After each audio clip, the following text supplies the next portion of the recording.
L'església de Sant Miquel de la Seu d'Urgell ha acollit aquest dilluns la presentació del FEMAP, el Festival de Música Antiga dels Pirineus, que es celebrarà del 12 de juliol al 24 d'agost amb 20 poblacions pirinenques.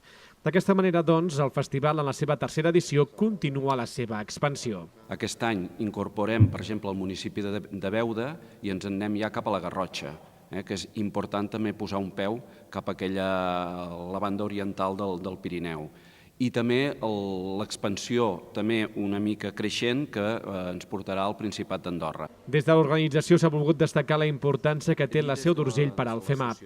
La importància que l'Ajuntament de la Seu d'Urgell té dins el festival, perquè sí, és cert que en el festival hi ha 20 municipis, però no tots són iguals. De fet, n'hi ha 20, però només n'hi ha un que si es retirés faria caure el festival com si fos un castell de naips, que és la Seu d'Urgell.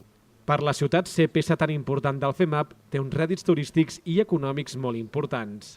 L'impacte directe, deixant de banda la gent que vingui a la Seu per veure els festivals o d'alguna manera allò que és afegit i que no és directament imputable a l'organització. L'impacte directe al festival l'any passat va ser de prop de 100.000 euros a la nostra ciutat, estrictament a la nostra ciutat.